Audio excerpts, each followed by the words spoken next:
I drove across it. God dang. Here goes the culvert. Oh my God. I was just over there by that water. That is crazy. Thank you, Lord, that I got off of it. Man, look at this. God dang. Hey, I just moved just in time. I was just parked right over there. God dang. Woo-hoo-hoo. A 7.3 magnitude earthquake hit off the coast of the South Pacific island nation of Vanuatu early Friday. The island, located about 1,800 kilometers northeast of Australia, is part of the seismically active Ring of Fire. The U.S. Geological Survey said the quake struck offshore 95 kilometers southeast of the town of Santo at a depth of 10 kilometers shortly before 7 a.m. local time. There are no reports on casualties or damage yet. The Pacific Tsunami Warning Center said there was no imminent Pacific-wide tsunami threat from the powerful quake, but it added that hazardous tsunami waves were possible within 300 kilometers of the epicenter along the Vanuatu coast. Severe weather outbreak across the country. Heavy rains and strong winds. At least 17 tornadoes reported, damaging hail too. And this morning, more storms are heading south. Ginger here with the latest. Hey, Ginger. Hey there, George. We are in the midst of the most active severe weather outbreak so far this year. Anywhere from Nebraska to Kentucky, even Central California, feeling it this morning. Ah! Get us out of here! Tornadoes spinning from California to Kentucky. It's a tornado. It is. It's coming down fast. In Stanislaus County, California, drivers rushing to avoid the whirlwind storms. In Iowa, wow, huge tornado. That is a tornado on the ground right there. Tornado on the ground. the storms unleashing twisters, in some cases even two at a time.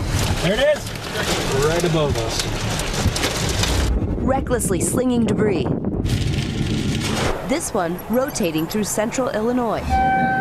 Another hitting southeastern Nebraska. Oh my God. Swirling perilously close to homes. That's a legit tornado. In Omaha, hail smothering the roads. Most of it golf ball size. Pretty difficult to even walk out here. It's like walking on roller skates. And across the state line in Missouri, this explosive supercell churning out a tornado so fierce it blew out the windows of this church.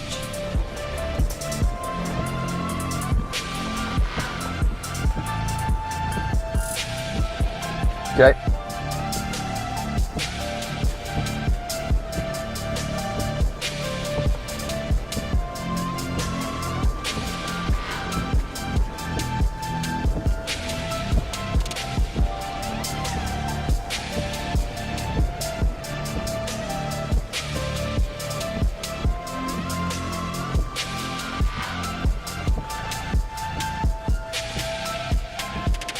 Okay.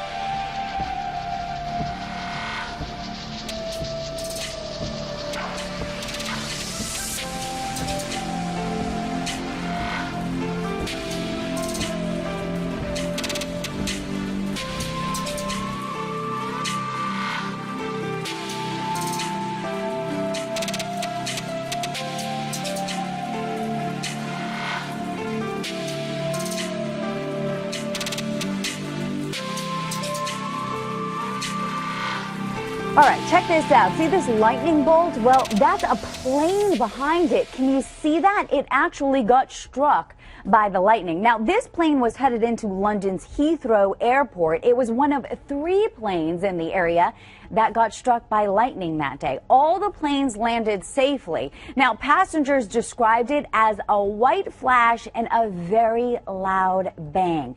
Imagine how terrifying that must have been. Lightning strikes aren't uncommon, and planes are designed to deal with them. These planes were inspected afterwards. Now, this is the same storm system that brought hail and snow.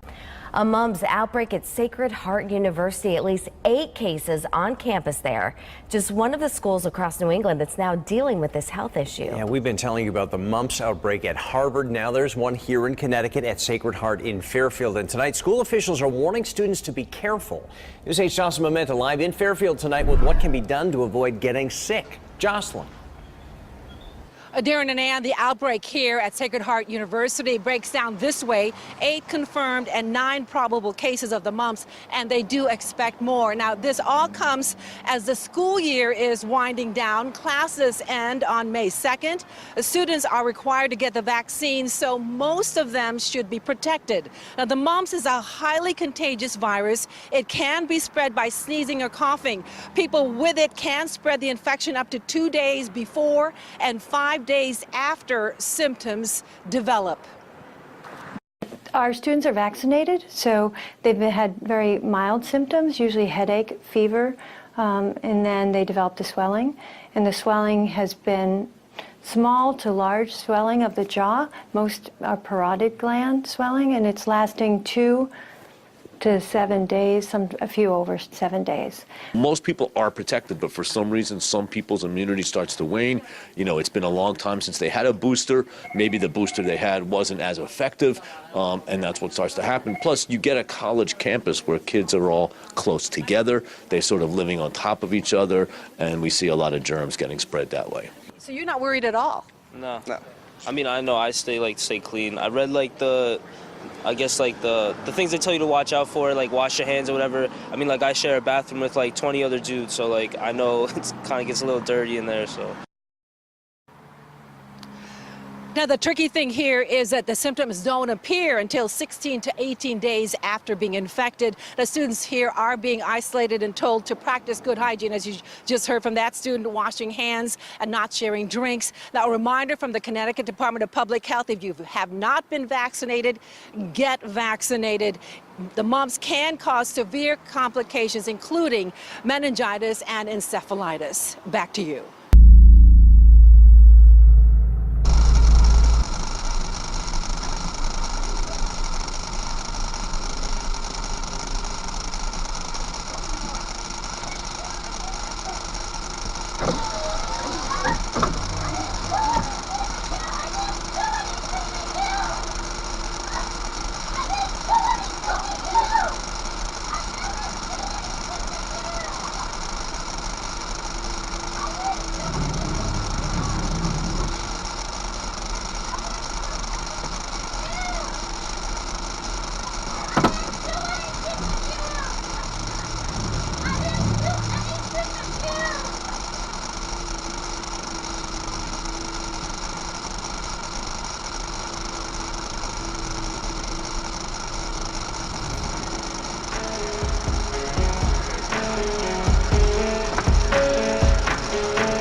There are ways that this could have been dealt with without striking her. He could have turned her around and held her in a transporting position that they are trained in, back over to the location to wait by the door.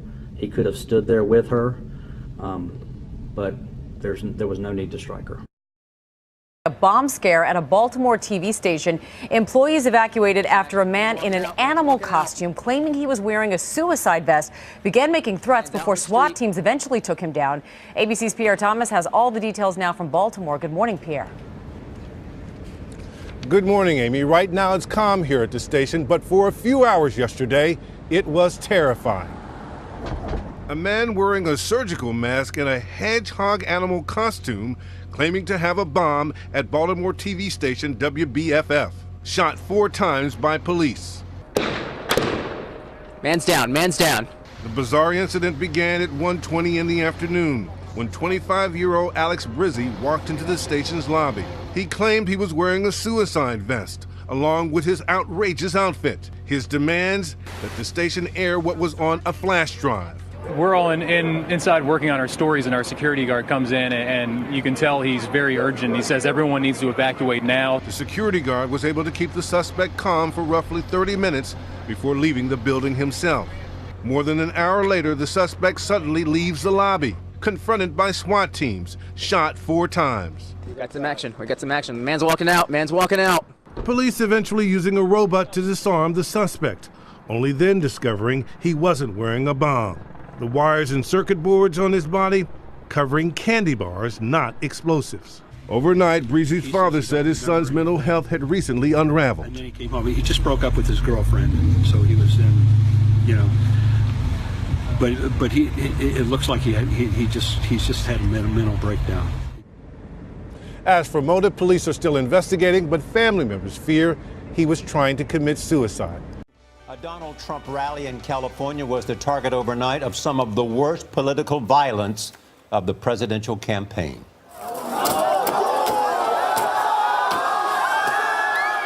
One of hundreds of protesters stomped on a police car in Orange County, southeast of Los Angeles. The late night disturbances went on for hours. Police arrested 17 people outside the Pacific Amphitheater in Costa Mesa, California. That's where Donald Trump spoke to thousands of supporters. Carter Evans is at the police station. Carter, good morning. Good morning. Donald Trump held his rally around 7 o'clock last night. Now, just across the street from the police department here, protesters and supporters were in the parking lot, most of them peaceful. But as things wrapped up, that's when it got out of hand.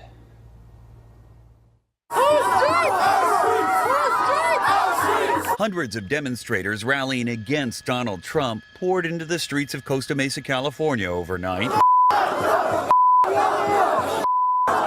People yelled obscenities and held up signs protesting the Republican frontrunner. The crowd cheered on several people trying to flip over a vandalized police car. Others danced and waved Mexican flags, objecting to Trump's controversial immigration proposals. Whoa, whoa, whoa! KCBS photojournalist Stu Mundell captured the chaos on camera. There was a fist fight broke out between multiple people and that person in that gray shirt just moments ago. A man wearing a gray pro-Trump t-shirt was seen with a bloodied face. He was treated by paramedics and loaded into an ambulance. Rows of law enforcement officers on horseback and in riot gear lined up to disperse the crowd. But that didn't stop people from swarming around drivers and blocking traffic near a busy freeway. That's not cool. Yes? The crowd here dispersed about 3 hours after the rally ended. Some of those arrested are still being held by police. And Gail, we tried to contact the Trump campaign. No one's responded. All right. Thank you, Carter.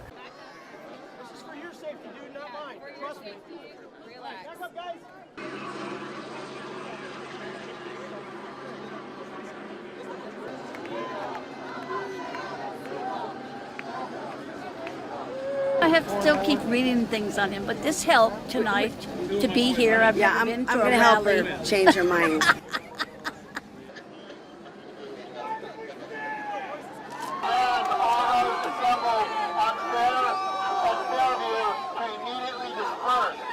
Which means to break up this assembly.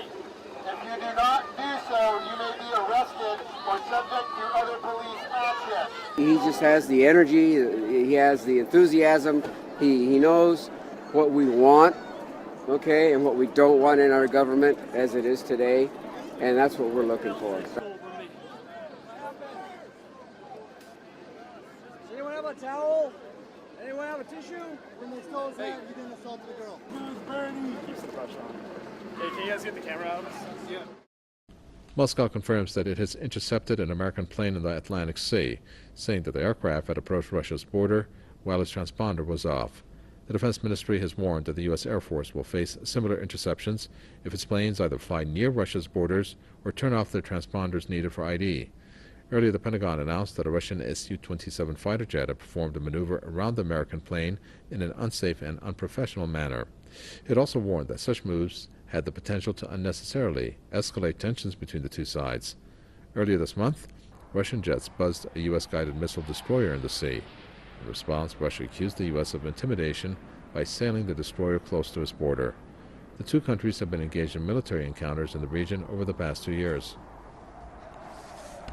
It was earlier today, Brooke, we now know, according to two U.S. defense officials in the Baltic Sea, an Air Force reconnaissance plane was flying in international airspace, according to these officials, when a Russian Su-27 came up alongside and did this barrel roll maneuver. And of course, what that means is the plane came up alongside the American plane, inverted at high speed, and flew around and came back to the other side.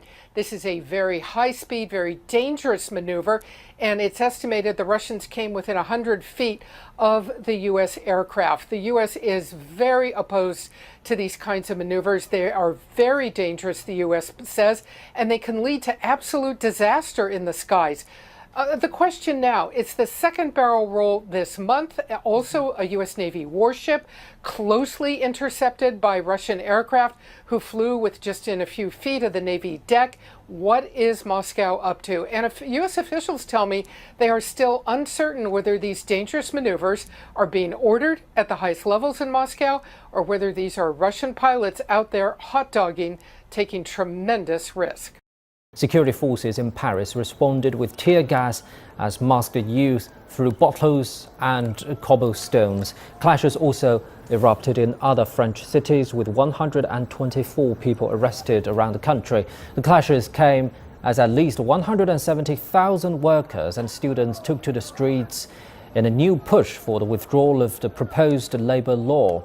The bill includes measures making it easier for employers to lay off workers in lean times and to reduce short-term contracts. The demonstrations, as well as work stoppages, were the latest actions in a protest wave that began 2 months ago. The looters broke the gate, stormed into the pharmacy, and ran away with as much as they could carry. De todo. They took computers and merchandise, owner Iris Bracho says. Police in the Venezuelan city of Maracaibo say they rounded up multiple suspects.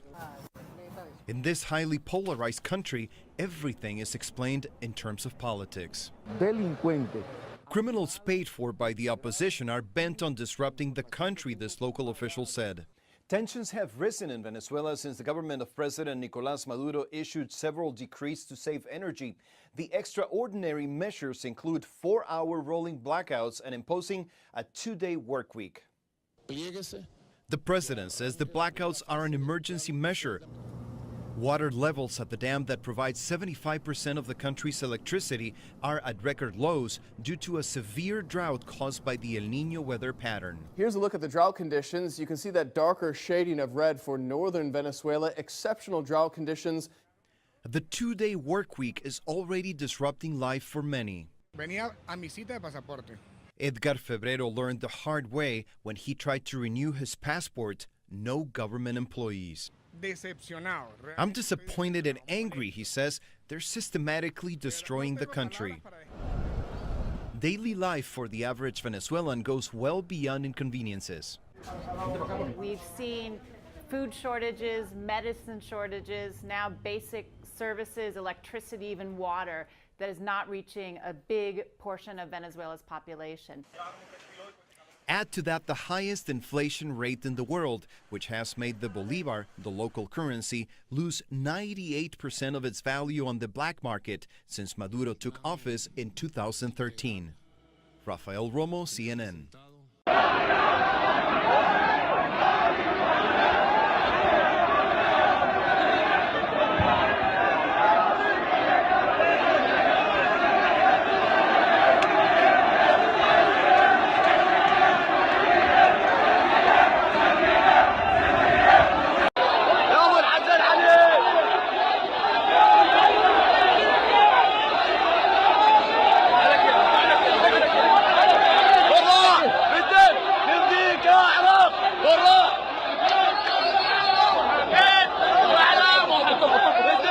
بالراحه The disciplined protest was carried out by followers of the Shiite cleric Muqtada al-Sadr.